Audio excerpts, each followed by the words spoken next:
Gente, boa tarde. Tô só arrumando aqui tudo certinho pra gente começar a nossa live. Já viu o Edmon aqui? Edmon, manda solicitação pra mim. Já viu o Neto Edmon aqui?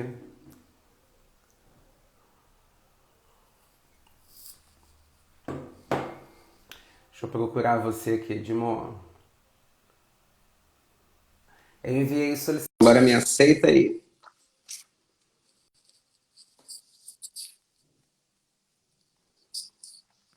Aê! Ai, acho que a gente já tá na sintonia porque tá rapidinho conectando. Não é? E tá tudo certo aqui. Eu tô me vendo tranquilamente, tô te Também. vendo, tô te ouvindo. Então, Também estou te maravilha. vendo e te ouvindo muito bem. Tá Aqui, tudo boa bem, meu tarde querido? para Boa você. Tá tudo tarde. bem? Professor, nessa época do ano, já começa a falar que está resistindo, né? A Exatamente, cara, gente já começa. eu tava mais cedo dando aula e aí os alunos estavam assim: "Nossa, se o Enem fosse este ano no dia normal, seria esse fim de semana.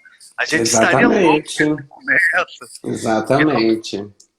normalmente já é um período em que a gente já está assim realmente bem atarefado, cheio de coisas, a cabeça está a mil, né? Pelo menos a gente consegue agora um tempinho para poder rever alguns temas, né, algumas questões com mais Sim, tranquilidade até o evento que vai ser em janeiro. de A fato gente ele tem que ficar. é bastante cansativo, mas se o aluno levar em conta que ele está tendo mais tempo para preparação comparado com o Exato, ano normal, né? E ele usar esse tempo extra como algo para aprimorar, com certeza ele tende só a ganhar. sem Então, dúvida, é isso mesmo. gente, olha só, eu estou aqui com o professor Edmon. O professor Edmon também é professor de redação de literatura da Rede Ensino Apogeu. Nós vamos bater um papo hoje, como de costume, né? A primeira aula dos eixos temáticos é uma dobradinha entre mim e ele, e nós vamos conversar um pouquinho sobre essas questões introdutórias desse eixo temático. Para os nossos alunos, a maioria inclusive vai assistir depois, eu quero lembrar que nós vamos estudar o eixo temático cidades e suas complexidades, só que de uma certa forma, alguns temas desse eixo a gente acabou trabalhando. Eu estou aqui com o meu caderno de temas do curso ao longo do ano. Lá no início do ano, quando nós trabalhamos o eixo, por exemplo, saúde, nós tivemos um tema sobre saneamento básico, que é um tema ligado à questão da urbanização, e daqui a pouco até eu vou falar sobre ele, que é um bom tema para este ano. Depois, quando a gente pega o tema. Peraí, que eu perdi a folhinha, achei. Quando a gente pega já o eixo temático humanidades, nós tivemos o tema relacionado à violência urbana. Então, mais um tema do eixo cidade e suas complexidades. E dentro de meio ambiente, uma das lives que nós fizemos aqui, inclusive foi com o professor Pedro, nós discutimos sobre os impactos ambientais provenientes da urbanização acelerada.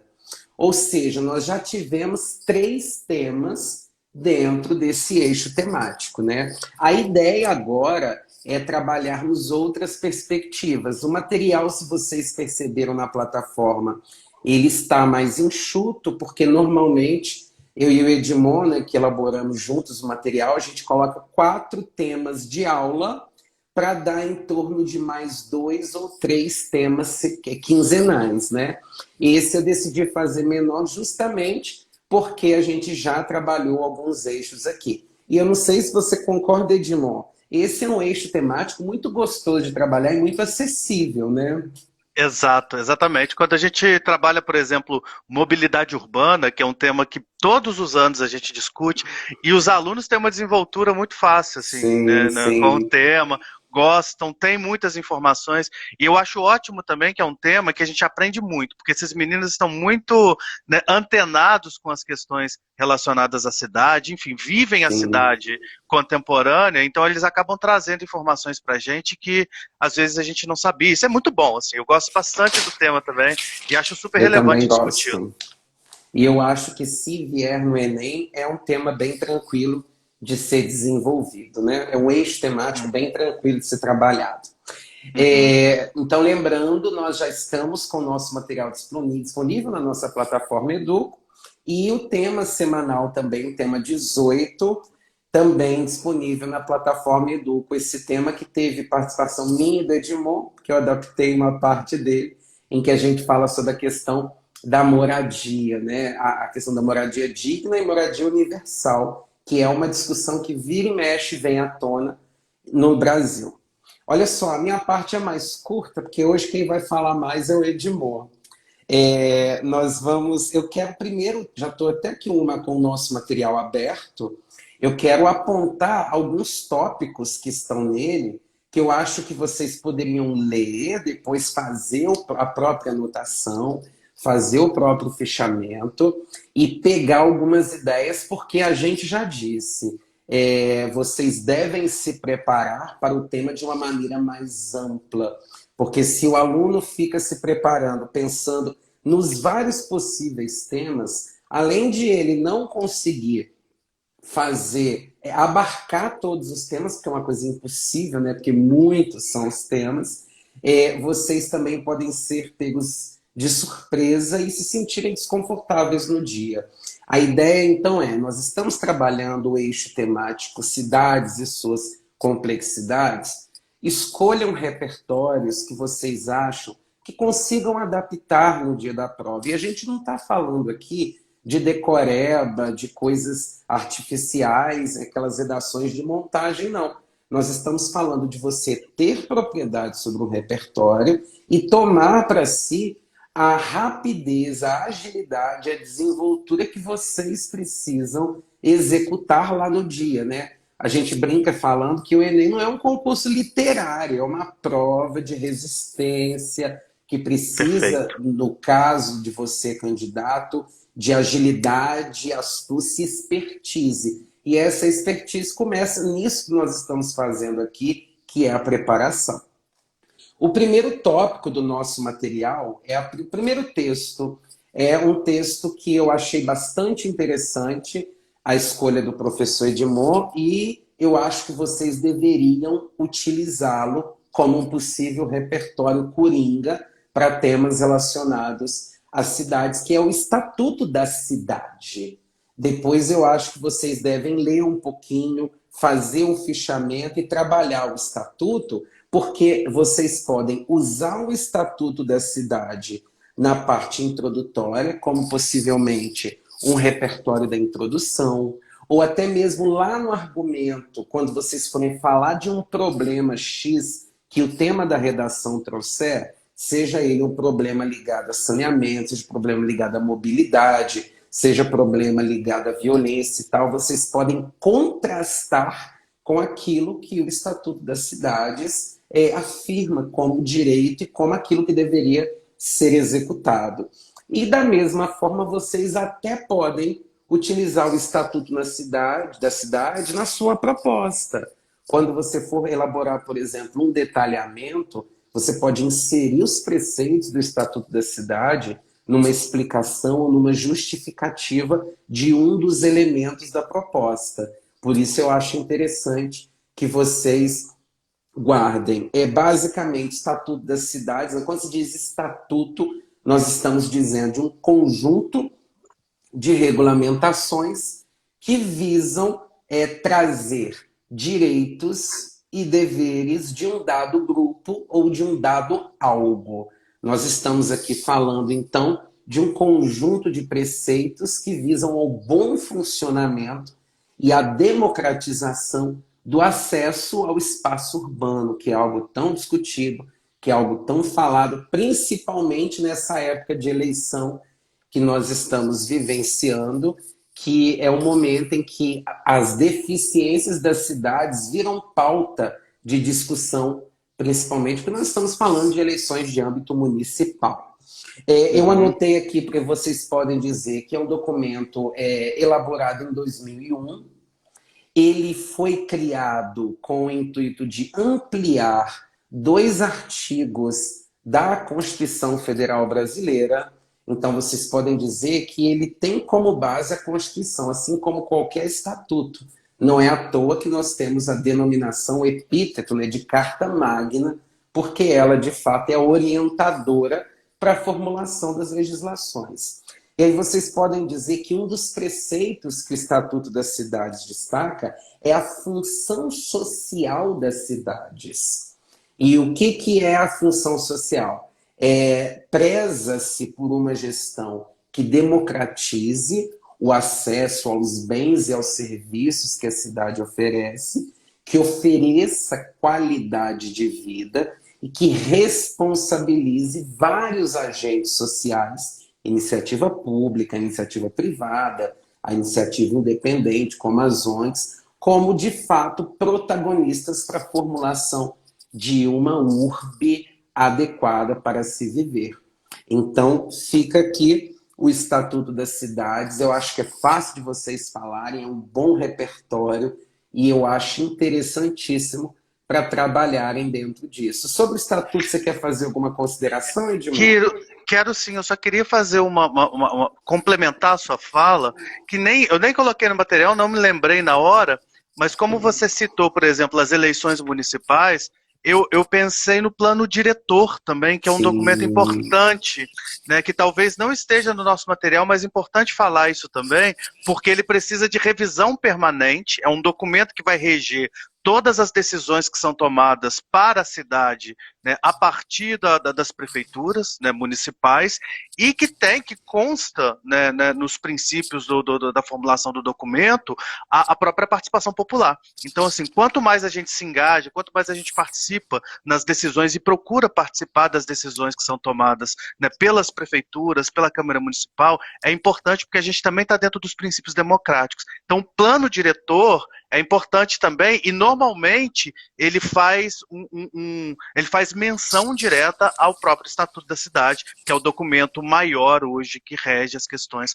relacionadas ao ambiente urbano. Era só esse Sim. comentário para poder Não, complementar. pertinente. Que inclusive os alunos podem citar a questão do plano diretor, né, o plano piloto, o plano diretor, quando forem falar, se quiserem falar do tópico 3 que eu selecionei aqui, que é a questão de como se deu a nossa urbanização.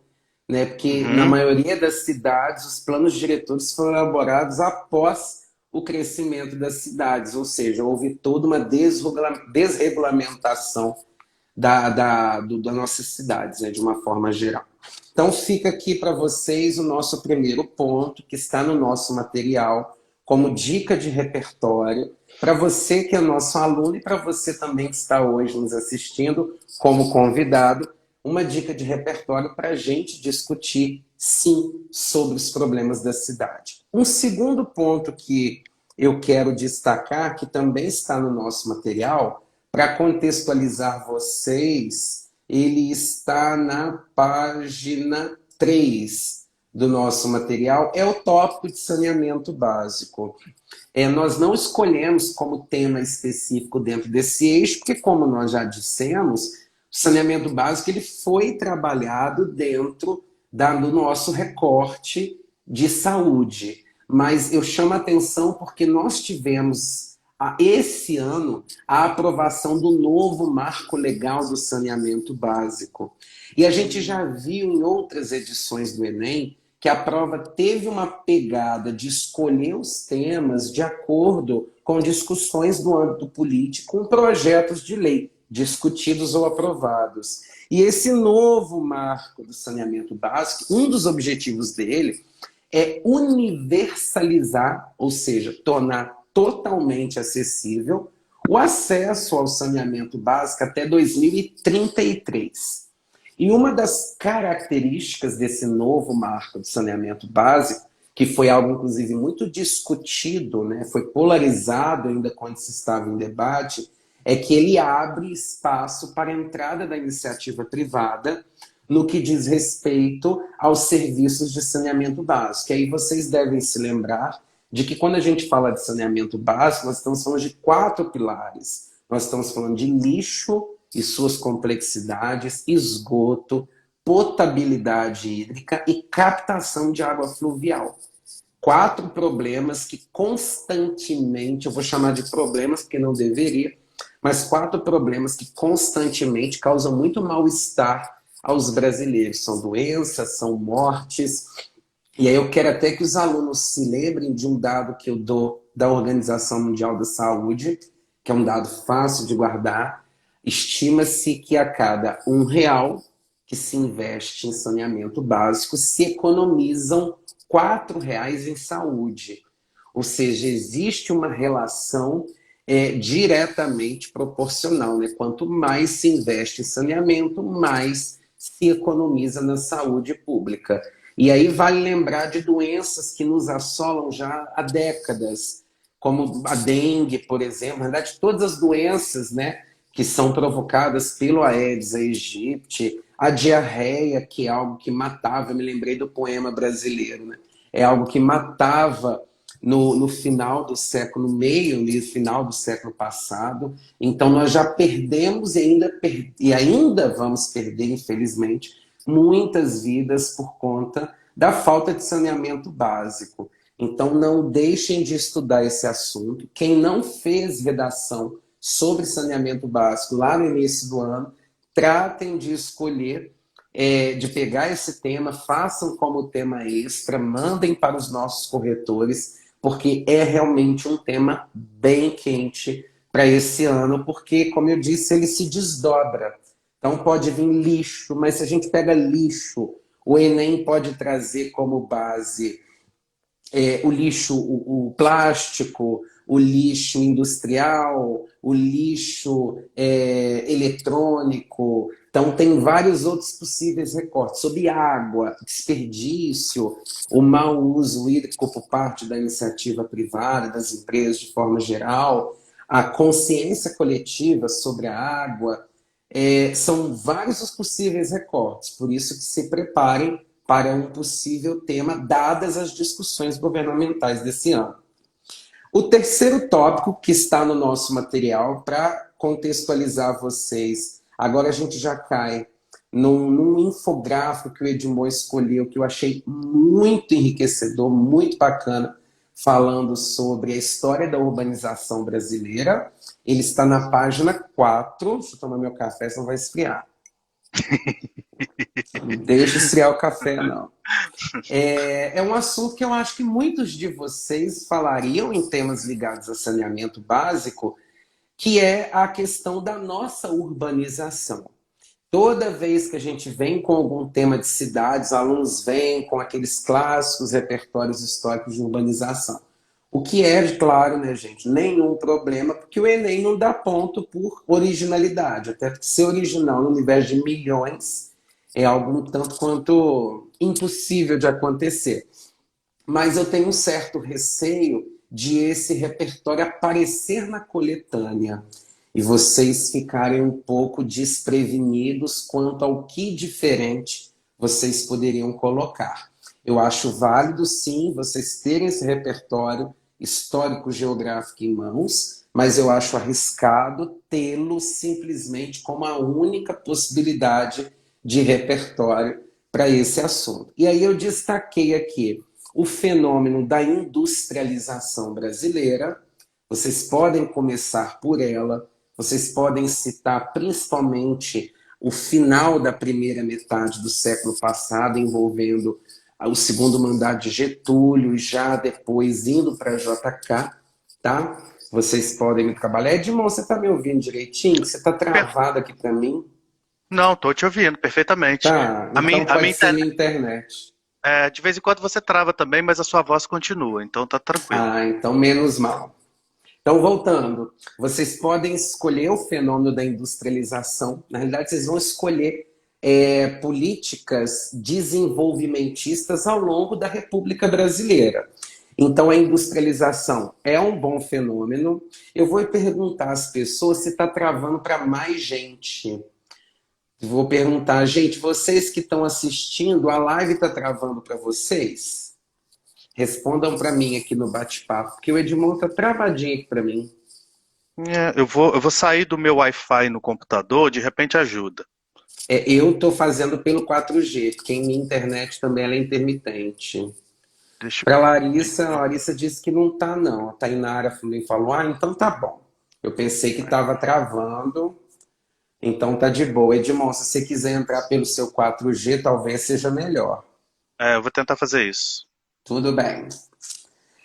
Voltando, vocês podem destacar as políticas desenvolvimentistas no governo de JK, a ideia, né, o foco da industrialização no governo de Juscelino Kubitschek, de Getúlio Vargas, né, tomando como base a agroexportação. Podem também partir para o êxodo rural. Lembra, né, que até 1940 o IBGE afirma que nós tínhamos 70% da população brasileira predominantemente rural, né? E hoje nós somos quase em que sua totalidade, mais de 80%, predominantemente urbanos. Então, essa mudança de perfil populacional, essa dinâmica demográfica de campo para cidade é algo que vocês podem destacar porque impactou diretamente nas nossas cidades. Então, aqui está o ponto, e aí eu já entro com aquilo que o Edmond acrescentou no início. Dentro dessa urbanização e da forma como aconteceu, vocês podem dizer que a grande maioria das nossas cidades não cumpriu um plano piloto, um plano diretor, e isso tem trazido problemas em múltiplas esferas para a gente nos dias de hoje. E aí vocês entram com o problema dado o tema de redação. E para terminar minha fala, Edmond, eu trouxe uma dica de documentário, eu até passei para os alunos do meu curso, eu não cheguei a colocar no material porque a parte teórica já estava bastante completa. É uma série de documentários de 10 episódios produzida pela Sesc TV. Inclusive, vocês encontram essa série de documentários online. São 10 episódios, eu só até ler para vocês os episódios, porque às vezes vocês não querem assistir a todos, mas tem um ou outro que interessem a vocês. O documentário chama A Cidade no Brasil, né? Ele foi, eu até anotei aqui, que ele foi produzido a partir do livro do sociólogo Antônio Rizeri. A partir do livro dele, foi produzido esse documentário. E existem aqui alguns capítulos. O primeiro episódio é a cidade, de uma forma geral, fala sobre a cidade. O segundo é a cidade ameríndia, metrópole neoindígena, foca muito sobre a questão de indígenas no espaço urbano brasileiro. A terceira é o Brasil nasceu urbano. O quarto é a cidade africana. O quinto episódio é cidades... Deixa eu atender o Edmond aqui. O quinto episódio é cidade de vidas embaralhadas. O sexto é sertão, cidade, segregação. O sétimo é cidade natural ou desperdício. O oitavo é cidade e migração. O nono é vanguarda e tradição no espaço urbano. E o último é o direito à cidade. Se vocês não assistirem todos, porque eu acho que está todo mundo muito louco, né?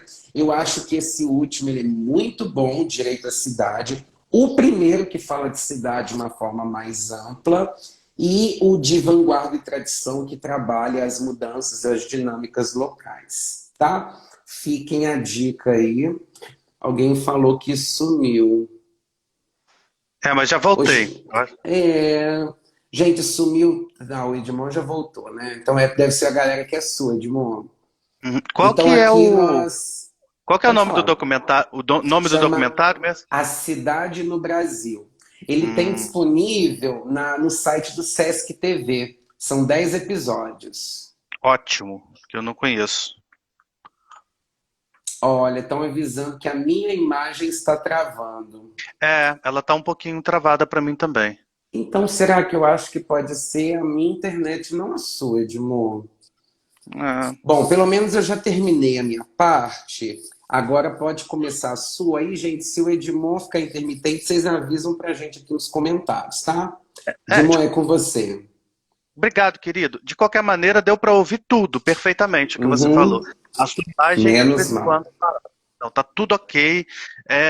Amigo, obrigado de novo pelo convite, um prazer imenso estar aqui. Boa tarde a todo mundo, boa tarde aos alunos do Apogeu, boa tarde aos convidados, né, que estão aqui. Vi alguns conhecidos que não estudam no Apogeu entrando, tá muito bacana. E quando o Wesley me chamou para poder fazer, né, essa live, eu já fiquei animado, porque realmente é um tema que eu gosto, né, sobre o qual eu adoro falar. E aí eu estava pensei em algumas referências, e uma coisa que o Wesley falou que eu acho que é muito importante, fundamental reforçar, é que a gente tem que ter muita segurança na hora de fazer a articulação do nosso repertório, tá? Eu volto a falar aqui, até com uma certa inveja boa, né? Não vou falar inveja branca, que é meio estranho, mas vou falar inveja boa. Eu tenho uma inveja boa de um trabalho que o Wesley faz pelo Instagram dele, que é o trabalho com filmes, o trabalho com obras cinematográficas, séries, e ele fala exatamente o que é preciso ser feito. Olha, como você articula isso na redação do Enem, tá? Isso me gera, me dá uma certa invejinha boa, porque às vezes me falta isso, e às vezes falta isso aos pontos de fazer isso. Então, é direto ao ponto. Ocorre que somente vocês, que são alunos e que vão fazer a prova, somente a que compete fazer essas relações. Então, assim, a gente pode até dar uma dica, olha, pode usar dessa maneira, pode fazer assim, assado, mas se a referência não for importante para você, né, se ela não for significativa para você, você não vai conseguir fazer. Então, assim, conseguir essas referências coringa é fundamental para a gente, mas a gente precisa também do exercício de transformar essas referências em algo significativo. E aí não vai haver diferença, por exemplo, entre uma referência a Platão e uma referência a uma série da Disney, né? Um filme da Disney. Não existe hierarquia na referência que você vai utilizar e no seu repertório, desde que ele consiga ser bem articulado junto ao tema que está sendo proposto.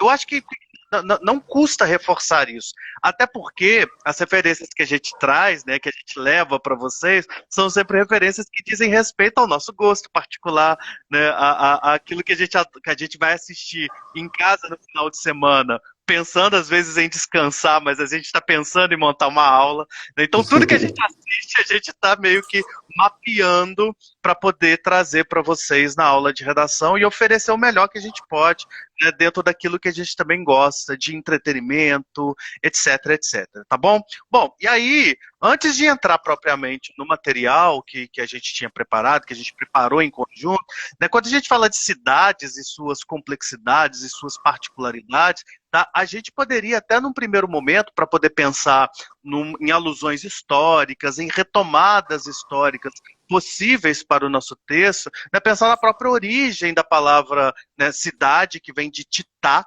né, do grego, mas ao mesmo tempo das primeiras civilizações, as primeiras cidades, né, que foram chamadas propriamente de cidades, foram aquelas aglomerações na Mesopotâmia, olha só, né, ao redor do rio Tigre e Eufrates.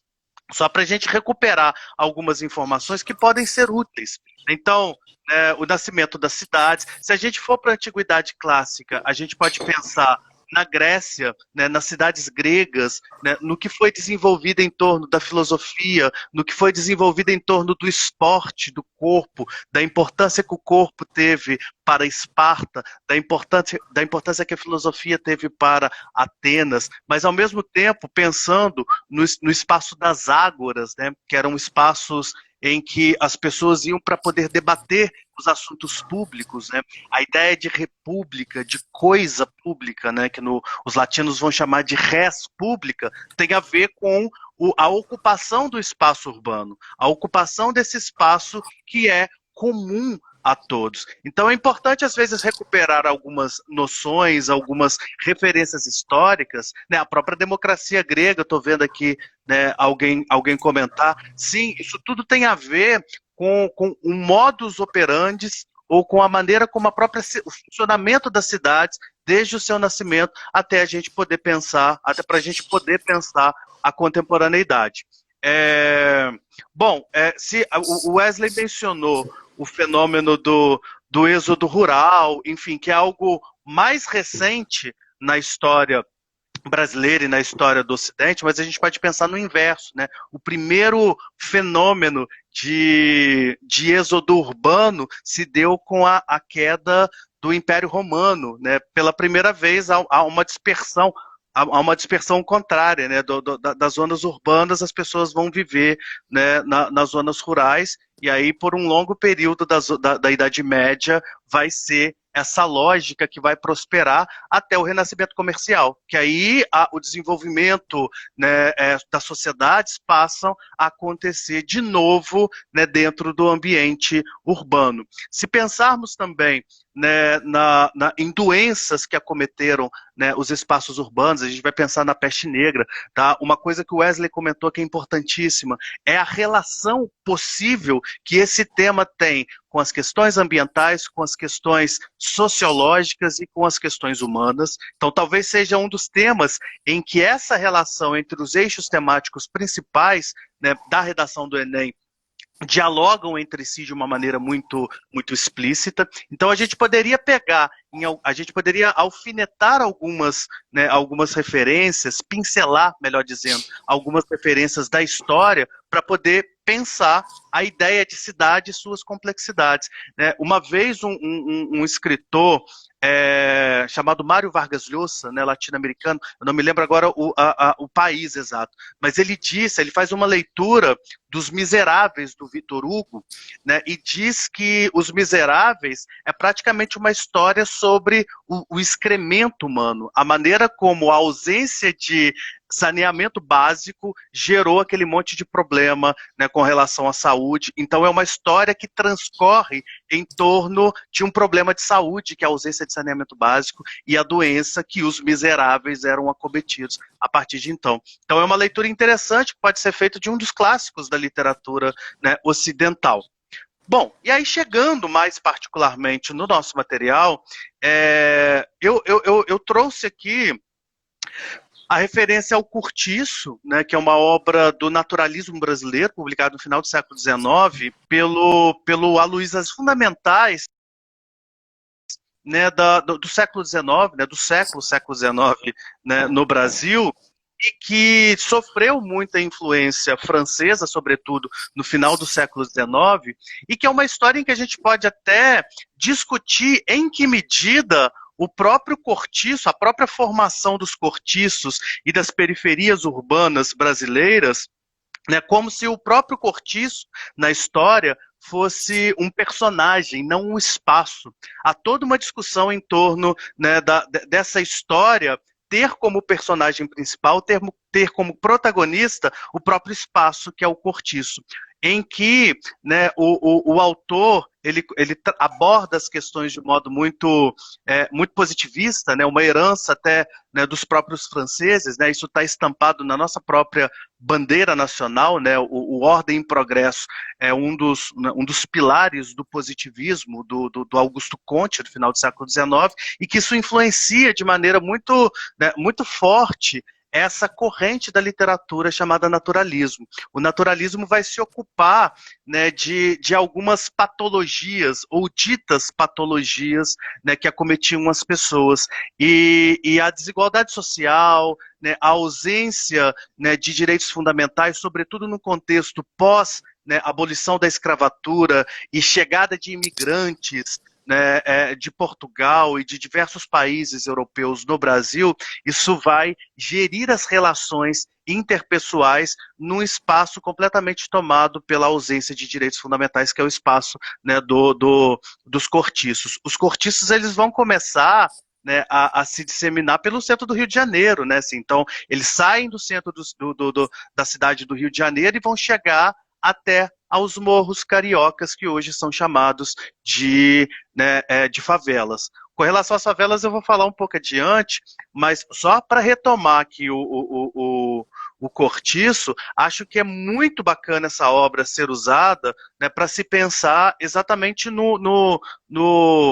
na ampliação das desigualdades sociais em meio urbano no Brasil.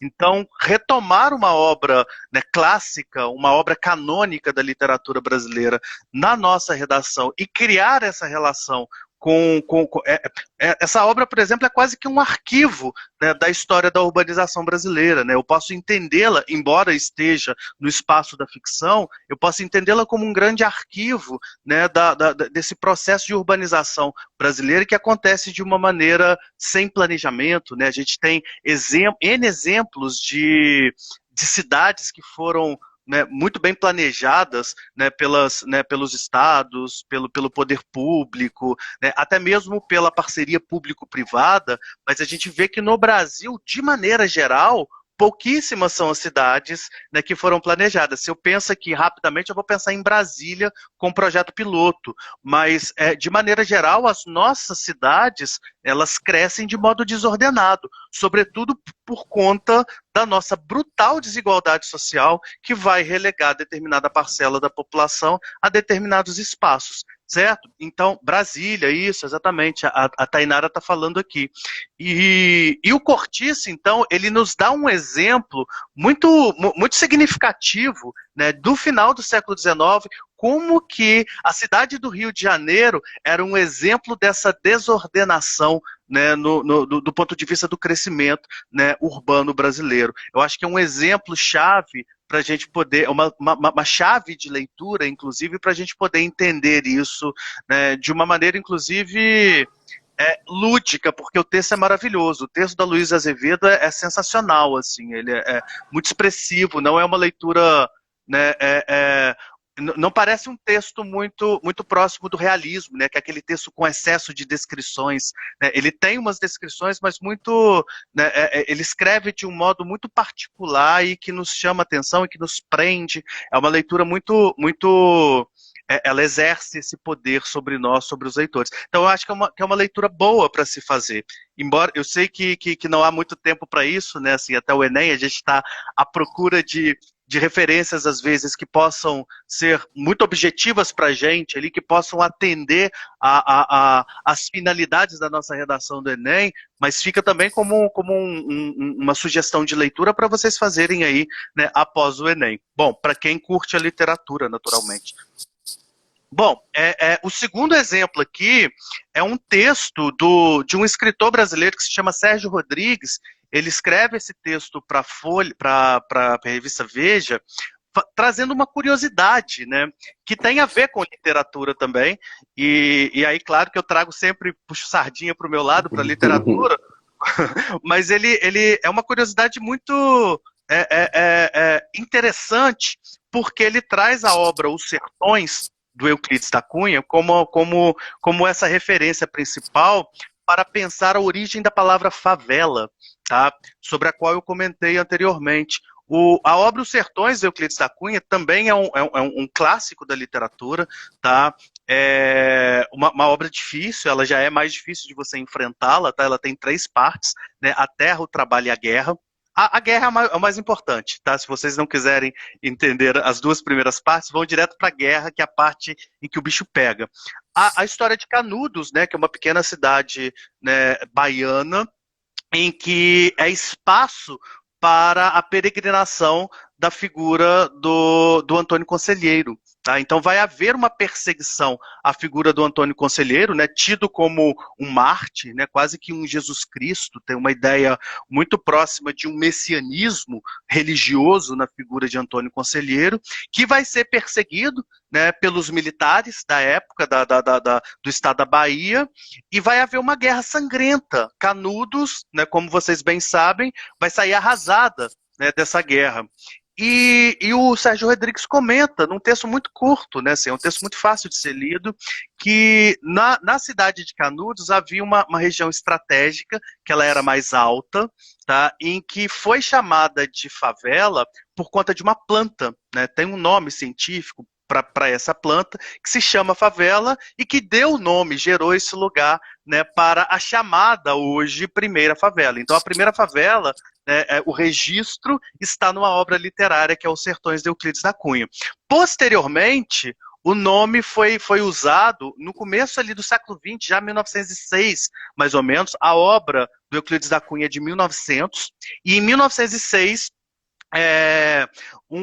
algumas pessoas ocuparam a região que hoje é chamada de, né, favela da Providência, no Rio de Janeiro, que é uma favela que fica no centro, tá, próximo da região portuária do Rio de Janeiro, e é considerada a primeira favela do Rio de Janeiro. As pessoas que ocuparam, né, e pediram permissão para o ministro da Guerra naquele momento, ocuparam e chamaram de favela em referência à favela de Canudos. Então já havia ali um conhecimento, né, desse lugar na cidade de Canudos, que foi transposto para a Providência, no Rio de Janeiro.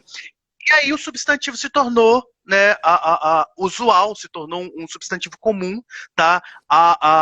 Na medida em que qualquer aglomeração urbana que ocupasse os espaços, né, aquela topografia mais alta do Rio de Janeiro, passou a ser chamada de favela. Então, a primeira referência está em Canudos, depois a favela da Providência, que é a favela mais antiga, inclusive a primeira favela que foi dita pacificada, né? A gente questiona isso hoje, né, um pouco, mas, né, a primeira pacificação aconteceu no Morro da Providência, e é uma zona assim, difícil ainda, a região dela é uma região perigosa do ponto de vista topográfico mesmo, né? Muitos acidentes aconteceram ali, mas essa referência eu acho uma referência muito bacana, acho uma curiosidade aí que poderia estampar, né, uma introdução de uma redação, desde que, né, se fizesse né, enfim, o poder de síntese aí falasse mais alto, mas seria bem possível comentar sobre a origem da favela, caso fosse possível, num tema, enfim, cuja proximidade permitisse esse tipo né, de referência. Bom, e Os Sertões, obviamente, é uma obra, não preciso nem de falar da importância, porque ela vai reverberar lá no Grande Sertão Veredas, né, que é a obra que fecha o projeto modernista com Guimarães Rosa. Então, assim, se eu fosse falar sobre isso agora, eu ficaria horas e horas, né, comentando, porque é uma parte bacana, eu adoro falar sobre isso, né, na literatura. Então, assim, eu tentei criar algum tipo de linha literária, com algumas referências literárias ali. Tá? E claro, gente, se a gente pegar toda a obra, os contos do Machado de Assis, todos se passam em ambiente urbano, todos têm um apego muito grande com esse processo de urbanização, esse pós-escravidão. É muito importante entender esse momento. Se a gente pega, por exemplo, um conto do Machado de Assis que se chama Pai contra Mãe, a gente vê exatamente o momento em que a abolição... Eita, minha imagem. Meu celular caiu, hein? Queda, caiu. A gente vê exatamente um momento em que em que a abolição da escravatura já estava por acontecer, e alguns escravos já tinham sido libertos pelos seus donos. Uma escrava fujona, né, é perseguida por um capitão do mato, no centro do Rio de Janeiro, e ela é arrastada pelos cabelos, ela está grávida, ela precisava ser entregue, e aí o capitão do mato, para poder salvar o seu filho, arrasta essa escrava pelos cabelos no centro do Rio de Janeiro, e aí entrega para o seu dono. Quando ele entrega, a mulher cai no chão, ela aborta no momento, é uma cena super, super pesada, mas eu lembro que no conto, o Machado de Assis vai passando por uma série de elementos, né, da cidade do Rio de Janeiro daquele momento. Tinha um lugar chamado Roda dos Enjeitados, que era onde as crianças eram depositadas para a adoção. Então eu poderia falar sobre adoção com um conto desse, eu posso falar sobre essa mudança que nos traz tantas marcas até hoje, né? Assim, o processo, né, de abolição no Brasil, o pós-abolição, ele é muito traumático, sobretudo para as populações negras, a gente sabe bem disso, né, e cujas feridas estão presentes até hoje. E tem tudo a ver com o espaço urbano, né? Tem tudo a ver com a maneira como a gente enxerga o espaço urbano, como a gente concebe, como a gente lê na história do Brasil. Então a literatura, ela é recheada de referências, né, do ponto de vista, né, sociológico até, para a gente usar na nossa redação do Enem. E, né, a minha última referência aqui eu trouxe uma música pela primeira vez, mas eu poderia trazer outras. Eu trouxe uma banda que eu amo, e aí olha só porque a gente, né, Eu eu falo, gosto. a gente traz as melhores coisas que para vocês, porque são coisas que a gente gosta. Eu amo essa banda e para mim eu acho que é a minha banda brasileira favorita, que é Baiana System, porque assim, eu desço até o chão, eu danço loucamente, tá? E ao mesmo tempo eu penso, em muitas músicas eu consigo pensar muitas coisas sobre o nosso próprio país. E eu acho que é uma das grandes questões dos artistas, sobretudo artistas vinculados à música hoje, que é pensar o Brasil. Como que Baiana System pensa o Brasil? Ali tá pregado nas letras, né, um retrato mesmo do Brasil contemporâneo e que persiste, no qual persistem muitos problemas sociais, né, tendo o seu problema social maior, a própria desigualdade. E a desigualdade no ambiente urbano é algo que vai estar presente em Salvador, que vai estar presente em São Paulo, no Rio de Janeiro, em Belo Horizonte e em todos os grandes centros do nosso país. A música que eu trouxe se chama Duas Cidades. Então é uma música muito simples que fala de um trabalhador que acorda cedo, né, que deposita sua fé numa série de elementos culturais e religiosos e que se percebe num espaço urbano dividido entre classe média alta e classe média pobre, classe média baixa.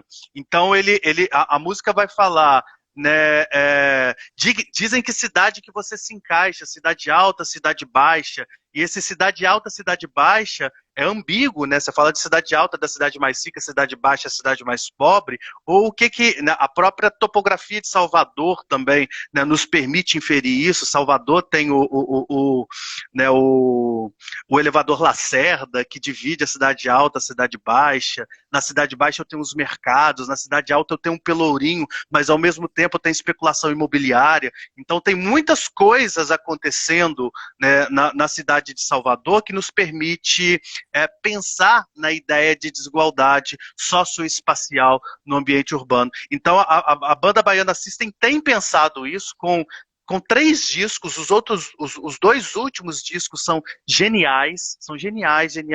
Eu acho que todo mundo tinha que ouvir essa banda, mas eu poderia trazer outras referências musicais, né? Por exemplo, eu estou pensando aqui só na desigualdade socioespacial, eu lembrei das Meninas da década de 90, Wesley.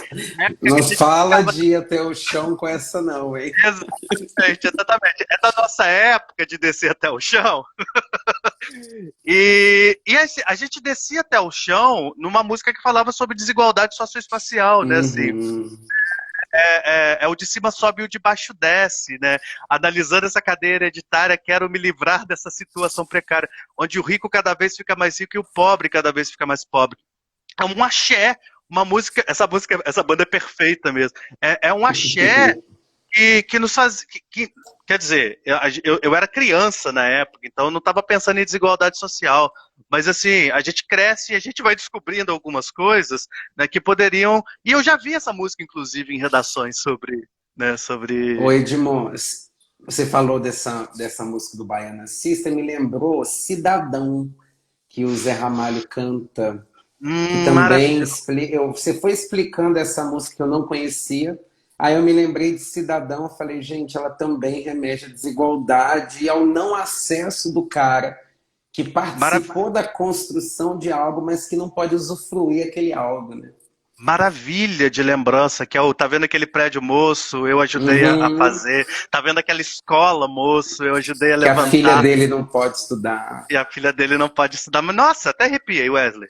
Aqui. É. A lembrança é muito boa. E aí, a outra referência musical que poderia ser usada é uma música que se chama A Cidade, que é do Chico Sainz, né? Um cara que fundou o Mangue Beat, um movimento musical revolucionário até, né, na década de 90, que ele também fala: a cidade não para, a cidade só cresce, o de cima sobe, o de baixo desce. Né, antes mesmo das meninas, né, fazerem na música dela.